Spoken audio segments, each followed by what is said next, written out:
If you're under 20 years old and you're trying to become an airline pilot, this is something that you need to watch, because what I'm going to do is cover 3 fundamental areas that you need to focus on as a young aspiring pilot in order to guarantee your success in this industry. First and foremost, the number one essential thing that you need to realize and get under your belt is the eligibility requirements in order to become an airline pilot. Now, it depends on where you are and what part of the world you're from. If you're from the UK, then generally the educational requirements will be GCSEs. At a bare minimum, it will be usually around 5 GCSEs.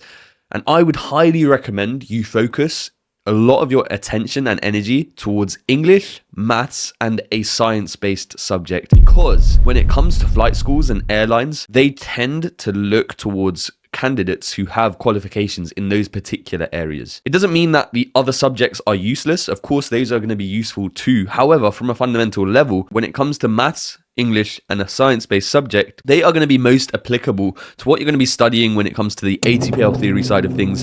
And what science-based subject is going to be most applicable will probably be physics. Now, to give you some background of myself, I'm an airline pilot, and I've been an airline pilot for the past few years now, and I work with aspiring airline pilots. And so I've seen on a day-to-day basis the caliber and what it will look like in terms of your competition as an aspiring pilot.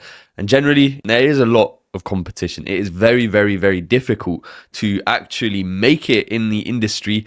And why I say it's difficult to make it in the industry is because it requires a lot of work. If you are someone that doesn't have the time or the patience to put in that work, then it can be really, really difficult. How do you build that foundational understanding of how to put in that work? Well, it comes from your educational foundations. So your GCSEs, your A-levels, those kind of things are going to be really, really good in setting you up. And when it comes to the GCSE subjects, for myself, I did maths, English, physics, and I did a bunch of other science subjects, chemistry, biology, those kind of subjects. However, when it came to the A-level side of things, I then focused on maths, English, and physics. Maths-based subject, an English-based subject, and a science-based subject. Those were my predominant focuses. That doesn't mean you have to focus on those in your A-levels. And are A-levels even necessary nowadays? Actually, what you'll find is a lot of flight schools, they don't necessarily mind if you don't have A-levels. I'm talking from a UK basis because that is my area of expertise. Now, when it comes to the eligibility for A-levels or university, do you need A-levels? Do you need a university degree to become an airline pilot? Like I said, with A-levels, not necessarily, and with a university degree, again, I didn't actually go to university before starting my journey. I just went straight into it. So just as a caveat, again, you can do that. You can do all of those things. I did my A-levels and I didn't have to. And I didn't go to uni, but I didn't have to. So when it comes to your eligibility, the bare minimum is that you get your GCSEs. Of course, going and excelling above that will build those foundational skills that are going to help you in your ATPL theory side of things. Because I will say, hand on heart, if I hadn't done my A-level maths, physics, and English, I probably wouldn't have done as well as I did in my ATPL theory, simply because I wouldn't have built the foundational skills at that time of my age with my maturity that would have been suitable for me to then progress and excel in the ATPL theory. Now, moving on from that, there's the medical suitability. So, of course, you need to be medically able to become a pilot. There are certain eligibility requirements when it comes to the medical, of course. There are certain things that will exempt you from being able to get what is called a class 1 medical. Having that level of medical will allow you to fly in an airline capacity. So if you cannot obtain a class 1 medical for whatever reason, maybe you have severe color blindness or maybe your vision is very impaired, then that could be limiting in terms of your suitability towards getting a class 1 medical. So just bear that in mind when it comes to starting your journey.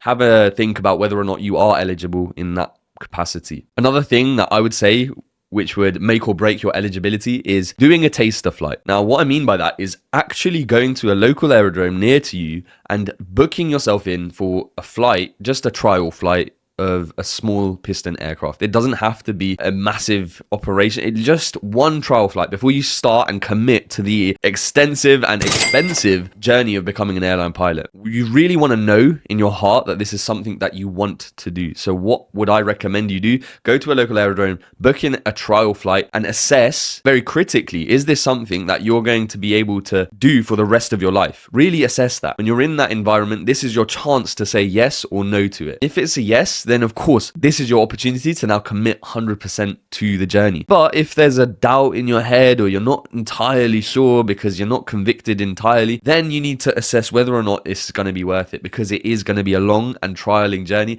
And I want you specifically to be very, very assured in yourself that this is something that you want to do. For me personally, when I did my first trial flight, it was the best thing ever. And so that's why I knew no matter what and at all costs, I was going to try my best to make it in this industry. I was going to do whatever it takes to become an airline pilot. Now, there are others out there I've spoken to on a very, very regular basis who have said, I've never done a trial flight. Then they've gone and done a trial flight and they came back to me saying, you know what? I actually didn't enjoy it. I felt really sick and I just couldn't hack the noise. And to be honest, I'm not really interested in becoming a pilot anymore. Why is that a good thing? Actually, they haven't wasted hundreds of thousands of pounds on their training. They've actually decided in the first instance that this isn't something that they're going to enjoy. So they've gone into a different field that they will enjoy. So ultimately, having a really critical think and going and taking a trial flight and assessing whether or not this is something you want to do will be a really, really good place to start your journey towards becoming an airline pilot. Now, the second point I want to make is that you need, as a young person, to start building your skills. What do I mean by your skills? Well, as human beings, we have foundational skills, and in the aviation sector, we call them the pilot competencies. They include teamwork, leadership, communication. However, when it comes to those skills, I don't even mind if you don't focus on one specific skill as a target. Oh, I'm going to focus on communication. No, you don't need to focus on one specific skill. What I want you to do, if you're a young person, is try your best to immerse yourself into as many experiences, into as many things as possible to build all of those skills from a foundational level. What do I mean by that? Well, if you're someone that's in a school with clubs and you are not in some of those clubs, go and get yourself booked onto some of those clubs. If it's a football club, if it's a rugby club, if it's a chess club, even that can add some really valuable skills. You're going to learn communication at a chess club, or if you go to a reading club, you're going to be learning some valuable skills about decision making and problem solving if you're reading non-fictional books. So those are the things that I really want you to focus on as a young person, trying to expand your horizons. It's very, very easy to just go to school, attend your lessons, go in your breaks, chill with your friends, and then come home and then do the exact same thing, just do your homework and then go to sleep. The difficult part, and the part where you're going to make the most money in terms of school, in terms of the value that you're going to bring to yourself, is where you do stuff outside of that, where you go home and you go to a boxing club next door to your house, or you go home and you join your football team for training sessions, or you don't even go home, you stay at the school and you do a club at the school. Those are things that are going to be really, really important for you towards building those foundational skills as a young aspiring pilot. Those are things that I personally did. When I was in secondary school, I actually attended a boxing club, and that was something that foundationally built me a lot of skills that I now apply to every aspect of my life. So I highly recommend, if you have the access to any clubs or anything extracurricular, definitely immerse yourself into it. Now, you can also do that with a part-time job. I started a part-time job when I was 16 at a local supermarket called Sainsbury's, and I think I learned a lot of skills there too, a lot of skills that I put towards my flight training as well.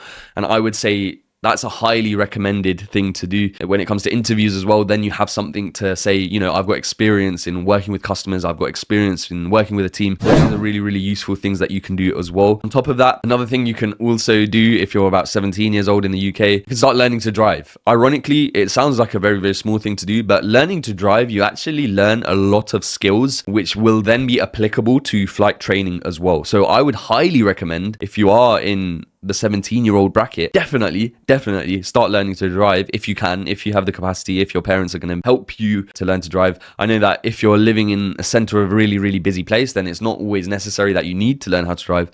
But if you're in more of the outskirts and you can, then I would definitely highly recommend learning to drive. I was one of the first people in my year group to start driving. I learned a lot of valuable skills about situational awareness, which I then applied towards airline interviews and thereafter towards my flight training too. Now, the final thing that I really want you to drill into your head, and this I would say is the most important thing to remember, is keeping a good crowd around you, keeping company that is going to uplift you.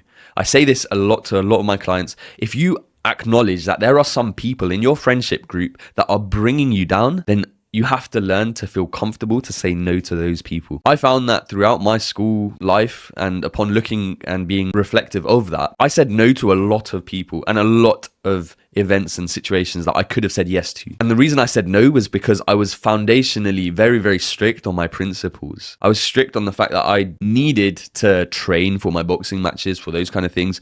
I needed to revise for my exams. I needed to do these things were more important to me than the social aspect that they were obviously offering to me.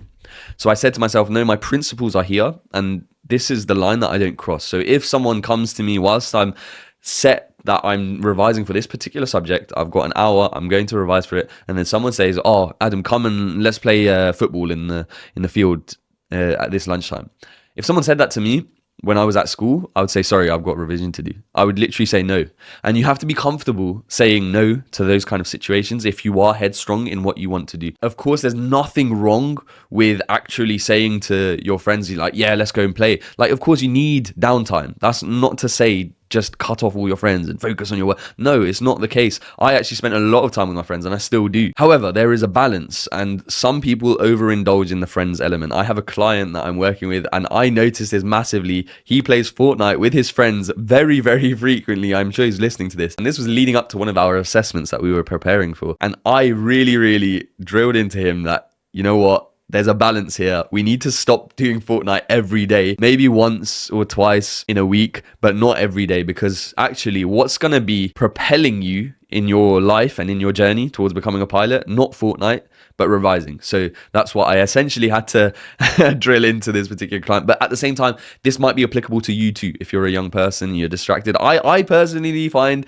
that playing on games and going on the PlayStation and those kind of things was really helpful to me as well from a problem solving, decision making standpoint, because I was playing games that were allowing me and enabling me to do those things. However, there is a balance, like I said. So I would say highly focus on yourself first and foremost with regards to your journey towards becoming a pilot. If someone is pulling you away from that focus, then you need to be conscious of the fact that maybe they are pulling me away, but I'm going to stay headstrong in that this is something that I want to do, and I'm going to say no to them in this particular situation because this is my priority. So understanding your priorities and understanding that there's a company that you keep around you, and keeping that company full of people that are going to uplift you is a really, really powerful tool to have when you're a young person. As young people, we are very susceptible to being influenced by individuals and others. And so we need to be really, really careful that we keep the right company around us. And that includes the content we consume, that includes